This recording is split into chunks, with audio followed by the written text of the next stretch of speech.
NGH. Laura Hartley mengerang pelan ketika merasakan sentuhan basah di lehernya. Deru napas seorang pria menggelitik indera pendengarannya. Siapa? Batin Laura seiring matanya terbuka untuk mencari tahu identitas sosok di sisinya. Namun, pandangannya buyar akibat efek alkohol yang mendera. Ah! Lenguhan keras terlontar dari bibir Laura, merasakan sesuatu milik sang pria mulai mendorong dari bawah. Tidak, jangan, rintih Laura, tahu bahwa hal ini tidak boleh terjadi. Pria itu sempat menghentikan gerakan, seolah ragu. Namun, desakan gairah yang tak tertahankan menuntutnya untuk kembali beraksi. Hentikan! Laura mendorong dada pria itu. Akan tetapi, tenaganya terlalu lemah. Penolakan Laura membuat pria itu mengunci kedua tangannya di atas kepala. Maaf, aku tidak bisa menahannya lagi. Suara berat dan dalam pria itu begitu menggoda, membuat bulu kuduk Laura meremang. Ah! Mata Laura membesar saat inti tubuhnya menerima serangan yang begitu menyakitkan. Manik biru indah milik gadis itu berair. Tidak boleh seperti ini. Bulir bening mengalir menuruni wajah Laura. Dia tidak tahu siapa pria di hadapan, apakah pria itu tunangannya. Akan tetapi, pertanyaan itu tidak bisa terjawab karena otak Laura langsung kosong kala pria itu mulai memacu gerakannya. Ah, erangan penuh kenikmatan tak bisa Laura tahan untuk kabur dari bibirnya. Tidak. Lenguhan saling beradu dalam ruangan tersebut, terus sampai akhirnya puncak kepuasan tercapai. Saat itu juga, sentuhan lembut diberikan sang pria pada wajah Laura, mengusap air matanya yang luruh. Aku, bisikan pria itu mulai terdengar, akan bertanggung jawab. Hah. Laura terbangun dengan napas terengah. Dia mendudukkan diri dan mengusap dahinya yang berkeringat. Mimpi, batin Laura bertanya. Namun, saat Laura menyingkap selimut yang menutup tubuhnya, matanya seketika terbelalak. Dia tidak mengenakan apapun. Di mana baju? Belum sempat ucapan batinnya selesai, mata Laura menangkap gaun merah muda selutut miliknya teronggok di lantai. Dalamannya pun tercecer di sana-sini. Ketika dia sibuk memerhatikan pakaiannya yang berantakan, sebuah lenguhan dalam terdengar. NGH. Tubuh Laura langsung membeku. Itu jelas bukan suaranya. Perlahan, wanita itu menoleh ke sampingnya, hanya untuk berakhir terkesiap ketika mendapati seorang pria asing tidur memunggunginya. Sama sepertinya, pria itu tidak mengenakan busana. Apa yang terjadi? Apa aku tidur dengannya? Dengan wajah ngeri, Laura berusaha mengingat kembali apa yang semalam dia lakukan. Tadi malam, Laura diajak oleh Nora, adiknya, untuk merayakan pesta pelepasan status lajangnya di sebuah bar hotel karena dirinya akan menikah dalam 2 minggu. Tidak pernah pergi ke tempat-tempat seperti itu, Laura awalnya menolak, namun Nora merengek dan membuatnya terpaksa menerima. Di bar hotel tersebut, Laura menenggak alkohol untuk pertama kali dan berakhir mabuk berat. Sempat dirinya meminta untuk pulang, tapi Nora menolak dan lanjut berpesta. Demi menyadarkan dirinya kembali, Laura berniat mencuci wajahnya di toilet. Namun, sesaat sebelum dia masuk ke dalam toilet, kesadarannya menghilang. Sekarang, dirinya malah berakhir di sebuah kamar hotel bersama seorang pria asing yang tidak dia kenal. Ini tidak boleh terjadi, pekik Laura dalam hati, merasakan ketakutan mendalam kalau ada orang lain yang tahu perihal kejadian ini. Laura akan menikah dalam 2 minggu dengan Noah Mears, cinta pertama Laura sekaligus pria yang dijodohkan sang nenek untuknya. Kalau ada yang tahu tentang apa yang terjadi di ruangan ini, Noah akan kecewa, ayahnya akan marah, dan pernikahannya akan dibatalkan. Tidak. Laura tidak mau. Laura ingin menikah dengan Noah, teman masa kecil sekaligus pria pujaannya. Dengan pemikiran itu, Laura pun mengambil satu keputusan. Aku harus pergi. Dengan sigap, Laura langsung turun dari tempat tidur dan mengenakan pakaiannya yang berserakan di lantai. Dia sama sekali tidak peduli dengan rasa sakit yang menyerang area sensitifnya setiap kali dia bergerak. Selesai mengenakan seluruh pakaiannya, Laura bergegas lari meninggalkan hotel dan pulang menggunakan taksi. Sejumlah pertanyaan kembali melambung di benaknya. Kenapa bisa seperti ini? Kenapa dia tak ingat sama sekali perihal apa yang terjadi setelah dirinya tiba di depan toilet? Yang terpenting adalah, di mana Nora saat hal itu terjadi, adiknya itu sudah berjanji untuk memastikan semuanya akan baik-baik saja. Laura terisak-isak sepanjang perjalanan, mengabaikan kekhawatiran sopir yang terus bertanya perihal keadaannya. Pikiran Laura hanya terpusat pada ketakutan menghadapi keluarga dan calon suaminya. Mengingat wajah Noah membuat air mata Laura semakin deras mengalir. Rasa bersalah menghantam dada. Noah, maafkan aku, gumam Laura lirih.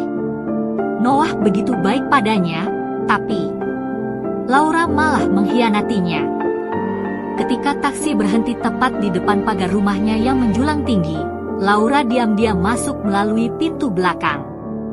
Dia tak ingin ada yang mengetahui kenyataan dirinya tidak pulang semalaman. Hanya saja, tepat ketika Laura mendorong terbuka pintu itu, Simon Hartley, ayah Laura, telah berdiri di depannya. Papa. Laura memanggil sang ayah dengan tergagap. Papa, belum berangkat ke Pak. Belum sempat Laura mengatakan apapun, sebuah tamparan dihadiahkan Simon kepadanya. Kerutan di sekitar mata Simon menunjukkan ketegangan dan kekecewaan mendalam. Beraninya kau kembali ke rumah ini setelah semua yang terjadi. Beraninya kau kembali ke rumah ini setelah semua yang terjadi. Dasar anak tidak tahu malu, maki Simon. Makian sang ayah membuat Laura membeku. Kenapa sang ayah seperti ini? Melihat wajah Laura yang kosong, telapak tangan Simon hendak melayang sekali lagi ke wajah putrinya. Namun, Nora, adik tiri Laura, segera mencegah dengan memegang lengan sang ayah. Papa, apa yang Papa lakukan? Kenapa Papa mau memukul Kak Laura? Pak, seru Nora dengan wajah khawatir. Simon menepiskan tangan sang putri. Jangan ikut campur. Papa harus memberi pelajaran pada kakak sialanmu ini. Gilda, istri kedua Simon dan ibu kandung Nora, yang mendengar keributan itu ikut keluar. Melihat adegan di depan mata, dia langsung membantu putrinya menahan sang suami. Papa, sabar, Pak. Jangan begini. Sementara pasangan ibu dan anak itu berusaha menahan sang ayah, badan Laura gemetaran bukan main. Firasat buruk datang menghampiri. Apakah Simon tahu perbuatannya semalam? Diam. Kalian tidak tahu bagaimana aku harus menanggung malu saat keluarga Smith membatalkan pernikahan karena kebejatan perempuan ini, bentak Simon membuat semua orang terkejut. Laura mengangkat kepalanya. Apa? Kenapa? Mata Simon semakin berkilat marah karena Laura tak menyadari kesalahannya. Pria itu merogoh saku celana dan melempar sejumlah lembar foto tepat di wajah Laura. Lihat pakai matamu sendiri. Laura menangkap sebagian foto tersebut. Tangannya langsung gemetaran, bersamaan dengan air mata yang semakin deras mengalir. Gambar dirinya sedang bersama seorang pria masuk ke kamar hotel terpampang di depan mata. Pria itu memunggungi kamera, sedangkan wajah Laura terlihat sangat jelas. Posisi tubuh mereka begitu intim sehingga tak perlu dipertanyakan lagi perihal apa yang akan terjadi begitu pintu kamar hotel itu tertutup. Kau masih mau bertanya alasannya dengan semua bukti ini, geram Simon. Asal kau tahu, asisten Noah yang datang memberikan foto-foto ini dan menyatakan niatan Noah untuk membatalkan pernikahan kalian. Noah bahkan tidak sudi melihat wajahmu. Sontak, kaki Laura lemas hingga dia jatuh bersimpuh di depan Simon. Noah tahu semuanya, batin Laura sulit untuk percaya. Di saat itu, Laura mendengar suara Nora berkata, "Pak, pasti ada salah paham.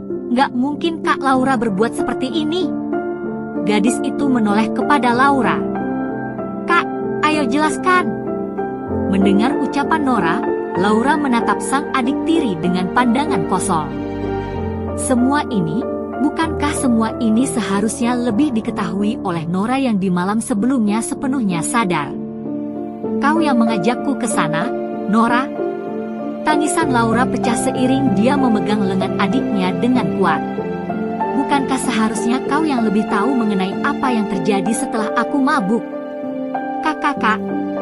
Nora memasang wajah terkejut bercampur tak berdaya. Tudingan Laura kepada Nora membuat hati Simon panas. "Adikmu sudah berbaik hati mengadakan pesta pelepasan masa lajang untukmu, tapi sekarang kau malah melemparkan kelalaianmu padanya." Laura terperangah. "Melemparkan kelalaian?" dia bertanya. Lagi pula, Nora yang dari awal memaksanya untuk pergi ke tempat seperti itu. Sang ayah juga tahu. Sebelum Laura bisa mengatakan apapun, Nora langsung berlutut di hadapan Simon. "Papa, Kak Laura benar, ini semua terjadi karena salahku. Aku seharusnya tidak mengadakan pesta itu. Jangan salahkan Kak Laura, Pak," pinta Nora. Kalimat Nora terdengar membela, tapi kenapa Laura merasa adiknya itu seperti sedang membuat dirinya menjadi orang jahat yang sedang menuduh? "Nora, kesalahannya bukan tanggung jawabmu," tegas Simon. Walau terdengar keras, tapi Laura bisa melihat kelembutan dari pancaran mata Simon untuk putri keduanya itu. Pemandangan itu membuat dada Laura semakin sesak. Kenapa Simon tak pernah menatapnya seperti itu? Bukankah dia juga putri kandungnya? Simon melemparkan pandangan mematikan kepada Laura. "Katakan, siapa laki-laki yang bersamamu semalam?" Aku tidak tahu," jawab Laura lirih. Laura hanya melihat wajah pria sekilas saat hendak meninggalkan kamar hotel itu, namun dia benar-benar tak tahu siapa pria itu. "Tidak tahu. Jadi, kau menghabiskan malam bersama pria asing yang bahkan tidak kau kenal." "Sudah cukup," Simon tidak bisa bertahan lagi. "Keluar." Laura menatap sang ayah dengan mata membesar. "Papa, tutup mulutmu. Tidak sudi aku mengakui seorang putri sepertimu," maki Simon dengan amarah menggebu. "Mulai dari hari ini, kau bukan putriku lagi. Keluar dari rumah ini." Laura bersujud di kaki sang ayah. Papa jangan lakukan ini padaku," pintanya dengan memelas.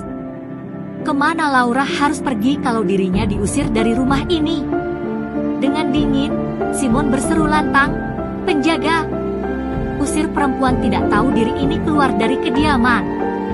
Tidak perlu waktu lama, sejumlah penjaga kediaman datang. Tanpa bisa menolak perintah sang tuan besar, mereka pun menyeret Laura dan melemparkannya keluar kediaman beserta sebuah koper besar yang berisi barang-barangnya. Papa! Laura berusaha membuka gerbang kediamannya, tapi tidak ada orang yang mengecuhkannya. Di dalam kediaman, Simon mendengus. Jangan ada yang pernah menyebutnya lagi di kediaman ini. Laura Hartley sudah mati, umum pria itu sebelum berbalik pergi ke kamarnya bersama sang istri. Sementara itu, Nora tampak menatap Laura yang terus memohon untuk dimaafkan dari jendela kediamannya. "Kakakku yang malang," gumamnya lirih. Di saat itu, ponsel Nora berdering. Dia melihat layar dan langsung mengangkatnya dengan wajah tenang. "Sepertinya kau begitu puas dengan hadiahku tadi malam?" tanya Nora dengan wajah berseri. Maniknya memerhatikan bagaimana Laura mulai terlihat menangis di depan kediaman. "Bagaimana rasanya meniduri kakakku?" "Ya, memang benar." Dalang sebenarnya dari malapetaka yang menimpa Laura adalah Nora. Dia itulah yang dengan sengaja menjebak Laura agar mabuk dan bisa ditiduri oleh temannya. Semua demi membatalkan pernikahan kakak tirinya itu dan menggantikan posisinya untuk menjadi nona muda keluarga Mears, istri dari Noah Mears. Apa kau gila? Maki suara pria di ujung telepon yang lain, sukses membuat Nora mengerutkan kening. Aku belum berhasil meniduri kakakmu, dia dibawa pergi pria lain. Apa? Mata Nora melebar. Bukankah dia tidur denganmu tadi malam? Foto yang dikirimkan orangku. Aku memang di foto itu. Tapi, bukan aku yang berakhir menidurinya. Seorang pria datang, menghajarku habis-habisan, dan melemparku keluar kamar. Asal kau tahu, sekarang aku saja ada di rumah sakit. Kau harus tanggung jawab, Nora. Nora mengabaikan makian temannya, otaknya sedang berputar mengenai informasi yang baru saja dia dapatkan. Nora memandang ke arah gerbang, menyadari bahwa Laura sudah tidak ada. Lalu, kalau bukan temannya, siapa yang tidur bersama Laura tadi malam? Hotel Star, kamar 501. Terlihat sosok seorang pria terbangun ketika mendengar dering ponselnya. Tangannya yang kekar meraih benda pipih itu, lalu menempelkannya di telinga. Tuan Asher, akhirnya Anda mengangkat telepon saya. Suara di ujung telepon lain mengejutkan pria tersebut, membuatnya membuka mata perlahan dan memamerkan manik hitam segelap malam yang memesona. Kemana Anda tadi malam? Saat pertanyaan itu terlontar, Asher Smith mengerutkan kening dan gegas mendudukkan dirinya. Pria itu memerhatikan sekeliling dan menyadari, ini bukan kamarnya. Serentak, potongan ingatan perihal apa yang terjadi di malam yang lalu membanjiri benaknya. Bagaimana dia memaksakan diri kepada seorang wanita malang dan bersumpah akan bertanggung jawab. Teringat hal tersebut, Asher menggertakkan giginya. Jemput aku sekarang, titah pria itu dengan tegas seraya mendudukkan diri di pinggir tempat tidur. Matanya menatap informasi hotel di nakas. Hotel Star, kamar 501. Detik Asher menyibak selimut, matanya terpaku pada noda darah dan sebuah kalung yang teronggok di tengah tempat tidur. Sadar dirinya bukan hanya memaksakan diri, tapi juga merenggut kesucian wanita asing itu, Asher menyisir rambutnya dengan frustrasi. Sial, mendengar makian tuannya, asisten pribadi Asher sedikit panik. Tuan? Apa ada yang salah? Dengan cepat, Asher kembali bertitah, segera cari tahu siapa yang memesan kamar ini. Pria itu meraih kalung di tengah ranjang dan menambahkan, siapapun dia. Aku harus bertanggung jawab. Bisa-bisanya ayahmu berbuat seperti itu. Suara teriakan terdengar dari dalam sebuah kamar salah satu kediaman besar di pinggir kota. Terlihat sosok Laura tengah duduk di sofa bersebelahan dengan sahabat baiknya, Emma Ruiz, putri dari keluarga Ruiz. Laura telah menceritakan semua yang terjadi kepada Emma. Alhasil, temannya itu sangat marah. Jelas-jelas Nora yang memaksamu pergi ke tempat itu, tapi kamu yang disalahkan sepenuhnya. Ayahmu kentara sekali pilih kasih. Laura diam sembari memeluk lututnya, tak sedikit pun menanggapi komentar Emma. Sebab, dia sudah tahu sang ayah dari dulu lebih menyayangi Nora dibandingkan dirinya. Bertahun-tahun hidup bersama, ada beberapa hal yang selalu terjadi di kediaman Hartley. Jika Laura menginginkan sesuatu, Nora pasti akan memintanya. Di saat itu, Simon pasti memaksa Laura untuk mengalah dan memberikan miliknya kepada Nora. Jika Nora melakukan kesalahan, Laura lah yang akan dihukum dengan alasan tidak memerhatikan dan menjaga adiknya. Semua yang Laura miliki harus Nora dapatkan, dan semua yang Nora miliki tidak boleh dimiliki oleh Laura. Hanya benda yang tidak Nora inginkan yang bisa menjadi milik Laura. Karena hal-hal itu, Laura dan Nora memiliki penampilan dan sikap yang jauh berbeda. Laura sederhana dan pendiam, sedangkan Nora glamor dan keras kepala. Kalau diumpamakan, Laura terlihat seperti anak pelayan dan Nora adalah anak majikannya. Andai Mama masih hidup dan Papa tidak menikah lagi, apa perlakuan Papa kepadaku akan berbeda? Pertanyaan seperti itu seringkali melambung di benak Laura. Calista, ibu kandung Laura dan istri pertama Simon, meninggal karena sakit keras saat Laura baru berusia 3 tahun. Walaupun samar, tapi Laura ingat bagaimana ibunya itu mewasiatkan dirinya untuk selalu menurut dan patuh kepada sang ayah. Itulah alasan Laura tak banyak menuntut kepada Simon. Namun, saat ini, apa Laura bahkan tidak berhak menuntut keadilan? Memikirkan hal itu, Laura berakhir menjawab pertanyaannya sendiri. Percuma. Ingin menyalahkan siapapun juga sama saja. Nasi sudah menjadi bubur. Kesucian Laura tak akan bisa kembali. Sang ayah juga telah mengusirnya. Bahkan calon suaminya sudah enggan bertemu dengannya. Melihat kesedihan Laura yang mendalam, Emma merasa sangat prihatin. Dia memeluk Laura dan berkata, "Tidak peduli apa yang terjadi. Aku ada di sini, Lau." Ucapan Emma membuat mata Laura sontak berair. Gadis itu pun mulai menangis sejadi-jadinya dalam pelukan teman baiknya itu. Ayah kandungnya enggan untuk mendengarkan penjelasan, sedangkan sahabatnya yang sama sekali tak ada hubungan darah lebih bersimpati kepadanya. Walau bersyukur, tapi hal ini membuat Laura sungguh sakit hati. Kenapa ayahnya begitu kejam? Beberapa jam berlalu dengan Laura menangis dalam pelukan sahabatnya itu. Hanya ketika tangisannya berhenti barulah Emma berujar, "Istirahatlah, Lau. Kau pasti lelah." Dengan mata bengkak, Laura membalas, "Terima kasih banyak, Em. Aku berhutang besar padamu." Emma memasang senyuman tak berdaya. "Kau sudah seperti saudariku sendiri, jangan bersikap begitu sungkan." Dia juga menambahkan, "Jangan khawatirkan apapun lagi. Kau bisa tinggal di tempatku selama yang kau mau." Mendengar hal itu, Laura mengangguk dan tersenyum tipis. 2 minggu berlalu sejak Laura tinggal di kediaman keluarga Ruiz. Walau masih ada saat dirinya diam-diam menangis, tapi senyuman yang lama hilang itu perlahan kembali muncul di wajah Laura. Dalam 2 minggu ini, Laura sempat mencoba menghubungi Noah. Kalaupun dia tahu hubungan mereka tak akan pernah lagi bisa seperti dulu, tapi Laura ingin menjelaskan apa yang sebenarnya terjadi sekaligus meminta maaf karena telah menyakiti dan mengecewakan pria tersebut. Sayangnya, sepertinya pria itu telah memblokir semua kontak Laura. Oleh karena itu, Laura pun menyerah dan memutuskan untuk melupakan semuanya. Tak ingin terus berdiam dan membuat Emma beserta keluarganya khawatir, Laura pun bergumam, "Aku harus melakukan sesuatu." Dengan langkah yang lebih ringan dari hari-hari sebelumnya, Laura keluar dari kamar untuk mencari sahabatnya.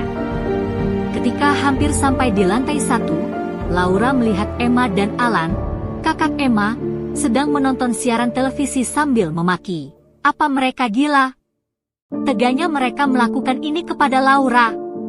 Suara Emma terdengar diselimuti kemarahan mendalam dari ruang tamu kediaman Ruiz. Sudah kuduga ada yang salah dengan otak kepala keluarga Hartley. Kening Laura berkerut, bertanya-tanya kenapa Emma memaki ayahnya lagi. Alhasil, dia pun lanjut menuruni tangga dan mengarahkan pandangan ke arah televisi yang sedang ditonton oleh Emma dan Alan. Seketika, mata Laura terbelalak kala melihat berita yang ditampilkan siaran televisi. Tidak jadi menikah dengan putri pertama keluarga Hartley, Noah Mears berakhir mengumumkan rencana pernikahannya dengan putri kedua keluarga Hartley, Nora Hartley. Tampak sosok Nora bersanding dengan Noah sembari menunjukkan cincin pertunangan mereka ke arah kamera. Senyuman lebar menghiasi bibir keduanya, Laura tak dapat mendengar jelas ucapan reporter berita. Gendang telinganya berdengung untuk sesaat selagi kepala Laura mendadak seperti berputar-putar. Kenapa Noah bertunangan dengan Nora?